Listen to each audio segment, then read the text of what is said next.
নমস্কাৰ বন্ধুসকল যোৱা 2-3 দিনৰ পৰা যথেষ্ট মানুহে মোক ফোন কৰি সুধিছে যে প্ৰাক্তন চিফ জাষ্টিস অফ ইণ্ডিয়া আৰু বৰ্তমানৰ ৰাজ্যসভা সাংসদ মাননীয় ৰঞ্জন গগৈ ডাঙৰীয়াই নিজৰ কিতাপ নিজৰ গ্ৰন্থ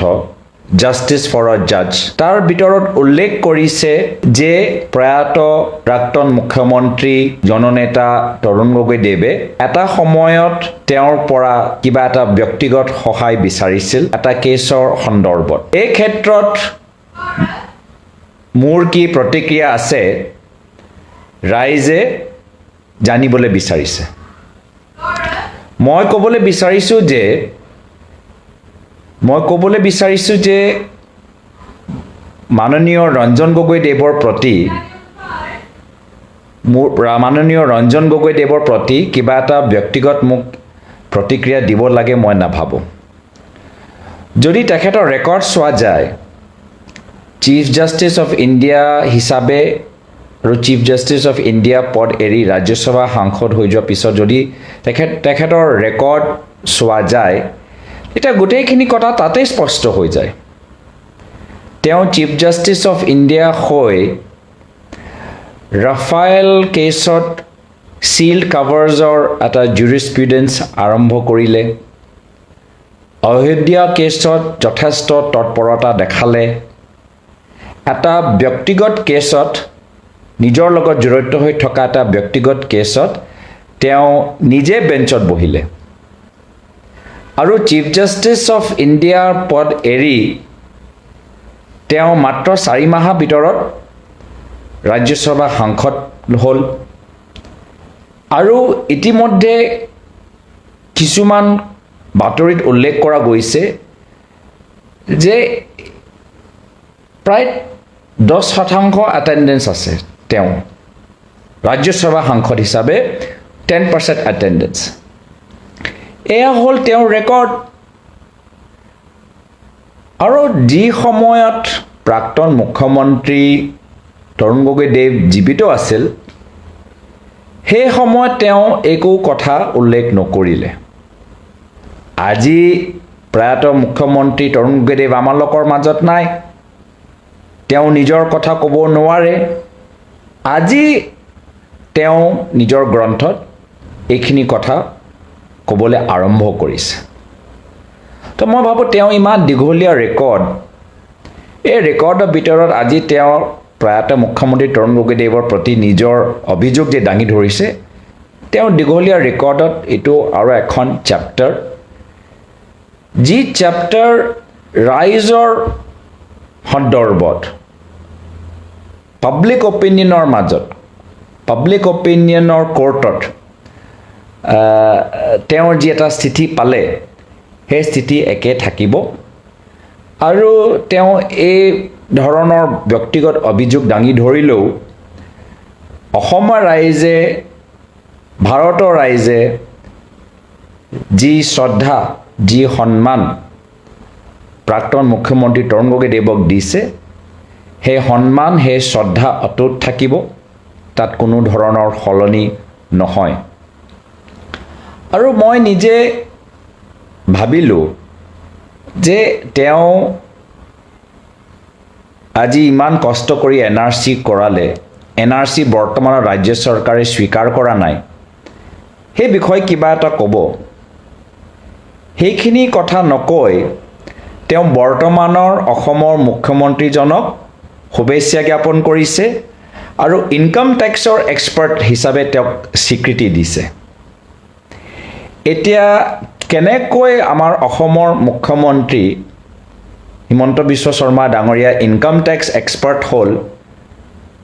সেইটো ময়ো কেতিয়াবা জানিবলৈ বিচাৰোঁ বা ৰাইজেও ইচ্ছুক দ্য ৱায়াৰ নিউজ পৰ্টেলত যি ধৰণৰ কেছ ওলালে য'ত মুখ্যমন্ত্ৰী মহোদয়ৰ পৰিয়ালৰ নামত কোম্পানী আছে মাটি আছে আৰু অলপ দিন আগত যদি ৰাইজক মনত আছে তেতিয়া এজন মানুহে মাটি দালালে এজন অভিযোগ দাঙি ধৰিছিল যে সৰুপথাৰত মুখ্যমন্ত্ৰী মহোদয়ৰ ঘৰৰ কোনোবা এজনে মাটি লৈছে এইখিনি কথাত মুখ্যমন্ত্ৰী মহোদয়ে কোনো স্পষ্টীকৰণ দিয়া নাই বা স্বীকাৰো কৰিছে কি হয় কোনোবা এজন তেওঁৰ ঘৰৰ মানুহে ক'ৰবাত বাগান লৈছে, ক'ৰবাত কোম্পানী খুলিছে, চেনেল হৈছে আৰু এই দ্য ৱায়াৰ পৰ্টেলত এইখিনি কথা ওলাইছে। তো এনেধৰণৰ অভিযোগ হৈ যোৱাৰ পিছত, এনেধৰণৰ অনুভৱৰ পিছত হ'ব পাৰে আমাৰ মুখ্যমন্ত্ৰী মহোদয়, বৰ্তমানৰ অসমৰ মুখ্যমন্ত্ৰী মহোদয় এজন ইনকাম টেক্সৰ ওপৰত এক্সপাৰ্ট হ'ব পাৰে। তথাপিও মই ভাবোঁ তেওঁ নিজৰ কামৰ ব্যস্ততাৰ মাজত নিজৰ পৰিয়ালৰ বিভিন্ন সদস্যসকলে যোৱা 10-15 বছৰৰ ভিতৰত কিমান কোম্পানী খুলিলে, অসমত বিভিন্ন জিলাত কিমান বিঘাই বিঘাই মাটি নিজৰ নামত কৰিলে, যদি কেতিয়াবা সময় পায়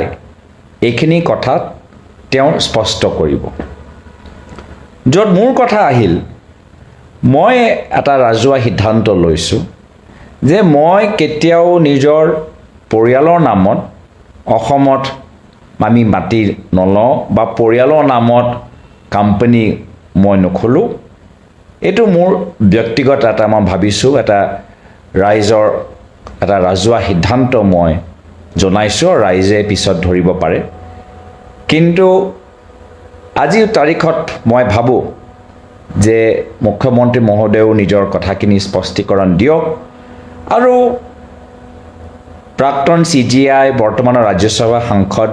ৰঞ্জন গগৈ ডাঙৰীয়া তেওঁ নিজৰ গ্ৰন্থ প্ৰকাশ কৰিছে। সেই গ্ৰন্থ আগন্তুক দিনত আৰু সফল হওক আৰু সফলতা লাভ কৰক, ভাল চেল হওক, ভাল ফিগাৰ হওক, ভাল এইটো বেষ্ট চেলাৰ হওক, সেইটোৱে মোৰ কামনা থাকিল। মোৰ এইখন ফেচবুক লাইভত যথেষ্ট মানুহ